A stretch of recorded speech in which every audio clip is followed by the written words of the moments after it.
Iyon, and what's up mga kababayan? Welcome kay KTV Pilipinas at nandito tayo sa may bagong hemodialysis center sa lungsod ng Maynila.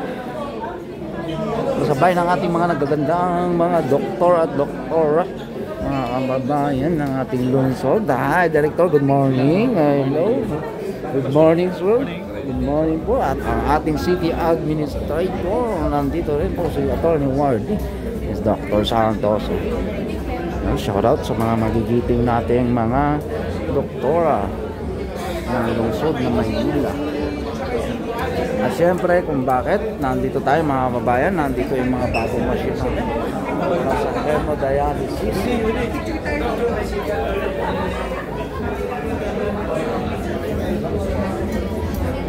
Sir Monyo Pangko, counselor, presiding officer, mga vlogger natin. Tara, tas. Ha? Dahil na lang ito po sa Okay.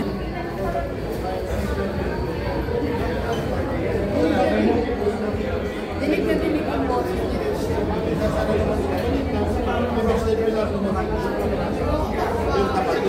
Chairman, good morning. Shoutout sa Barangay 790, Zone 86-65.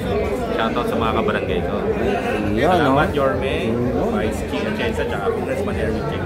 And din sa lahat ng councilors sa magandang facility na ito. Maraming matutulungan. God bless. God bless. Isa-isayin natin yung mga ating councilor. Unahin na natin si Consi Bobby. Consi Bobby. magandang umaga po. Kamusta po kayo? Insert naman po dito ngayon sa bagong project natin. Maraming salamat sa ating napakagaling na Yorme Isko Moreno Dumagoso. Napakalaking tulong po ito sa mga Manilenyong may sakit sa bato. Kaya maraming salamat po, Yorme.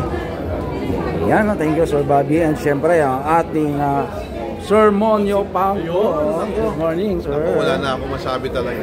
Si Yorme, halos linggo-linggo na lang. Lalo na pagdating sa health natin, talagang mahal na mahal ang mga taga Maynila. No? Kaya God first tayo lahat. Ha? Thank you, Sir Mon. And syempre kay Sir Che Borromeo. Malaking bagay po ito ginagawa ni Yorme sa atin. Talagang mahal na mahal tayo ni Yorme. Sana patuloy pa natin itong ingatan lahat ito. Sana lahat tayo maging magsaya at maging malusog sa ginagawa niya bilang gaso. Ayun, no. Thank you po, Konsi. At mga kababayan, sila po ang ating mga naggogopuhang at nagtititagang councilor district ng District 5. Ayan. Dito po tayo dito, mga kababayan ko. Zone 78, magingay. Hello! Shout out po. Ayan, no. Zone 78, ha? Zone 78, kay Chairman Delpino. Ganda ng uniform nila. 718. Ayun, no. The only last night is 718. 718 in Zone 78. Ganda naman nun, sir. 90. O ano masasabi nyo sa hemodialysis center natin na bagong-bago ngayon? Maganda, pero sana masampo na kami. Ha? Huwag naman. Gusto niya pa ikaw ba, mami, gusto mo no. O, di ba? It means healthy ka. Ayan o, mamaya sabihin natin. Ikaw, boss, gusto mong maunang pasyente dito? Sa maraming nangangailangan, kailangan nila talaga. Ayun. Yun ang pinaka-the best. Diba, sir? Ikaw, sir, ano? Gusto mo masampulan? Huwag tayo masampulan. Wag tayong masampulan. Sana misinterpret natin mga kabayan. Para dala sa kanila. Ayun. Okay. Pero malaking tulong sa Batang Maynila ang dialysis kasi napakamahal ng isang session lang. Sabi nga ni Yorme, nung araw pa yun, 1.5 daw. Yung mga puipilas. Nung araw pa yun, nung counselor pa siya. Eh, what more ngayon?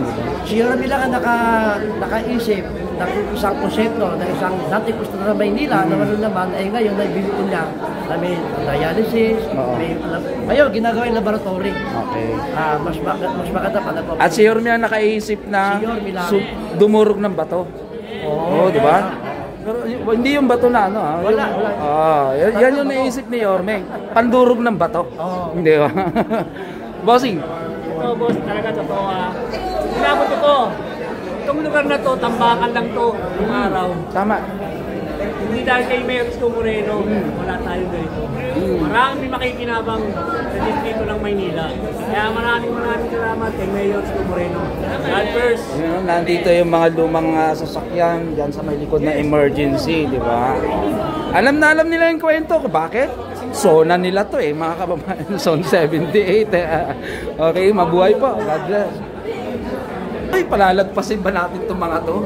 Mga empleyado ng pagdudurog ng bato. Shout out, magingay. Ano masasabi po natin sa ating bagong bagong sir, okay, input mo na sir, huwag ka na mahiya. Ilan bang wish mong durugin na ba to sa kada linggo? Hanggang meron pong pasensya. Hanggang meron, okay. Okay sir, kumusta naman po? Ano masasabi mo ngayon dito sa bagong pasilyo natin? Napakaganda sir. Sana maraming matulungan na pasyente. Kay Yorme Isko, message natin sa pamunan ni Yorme. Okay, papanurin ka niyan. KTV Pilipinas. Salamat tayo kay Kuya Batang Maynila. KTV. Vlogger po, KTV Pilipinas vlogger. Message kay Yorme sir. Mayor, maraming salamat po at nabigyan po kami ng chance na maging part ng hospital ng Maynila na mula sa dialysis. Salamat po. Mga kababayan ko, may napapansin lang ako sa kanila, no? Sa mga dialysis patient na pupunta dito. Sa mga nurse natin, mapababae, mapalalaki, sa kanila palang gagaling na yung sakit nyo. Gaganda nila, oh. Gaganda po, mga kababayan. Ika nga ni Yorme Isko sa magandang ospital natin sa lungsod ng Maynila, di ba? O, dumarating ka pa lang, nakakaramdam ka na ng paggaling. Makikita pa naman natin, mga kababayan, mga nurse, oh, di ba? Ayan, kita nyo na, magagaling silang umiti. Sabi nga ni Yorme, bawal na kasi mangot. Di ba, mga kababayan? Okay?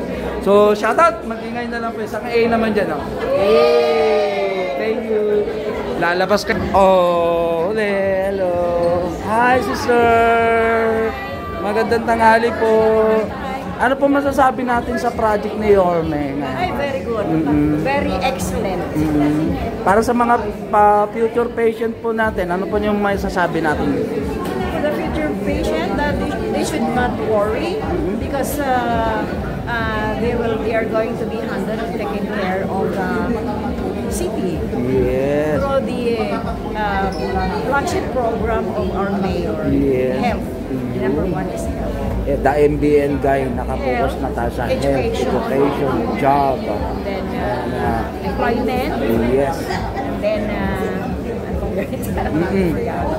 Ano pong message natin kay Yorme, sister, sa kanyang napakagandang adhikain sa lungsod ng Maynila? Yorme, I'm wishing you all good health always. Yes. I'm praying for you that you have more extra mile in your health so that you can help a lot of people, not just the Manilans, but also the whole country.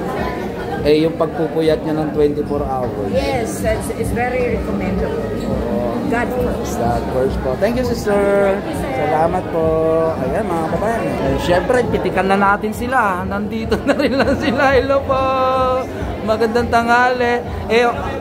Kung hihingi ako ng insertion sa message patungkol sa project na to, ano po ang masasabi natin sa Ay, napakagaling na ginawa ni Miro. Siya lang nagbukas nito. Dati ano po ba ito? Dati natin itong gawa na pero wala pa function talaga. Ay, so ibig sabihin natenga na naman pala to. Lang ilang taon. 3 years na naman. Kaya isipin talaga Okay. Okay, so ngayon lang talaga kayo, Miss Po. Mami, kayo po.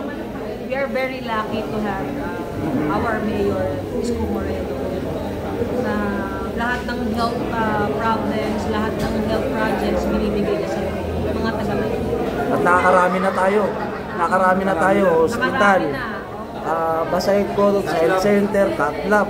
Grabe, no? At speaking with Yorme, pang 87 days niya pala ngayon.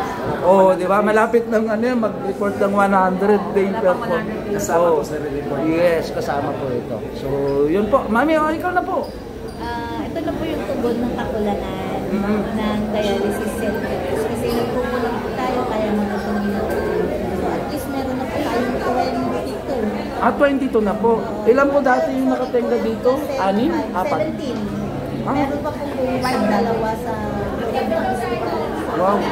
Total 9 services po. Wow, grabe. Nakaka-proud, mga kababayan. So, salamat po at God first po sa atin. Thank you so much. Yan, salamat po.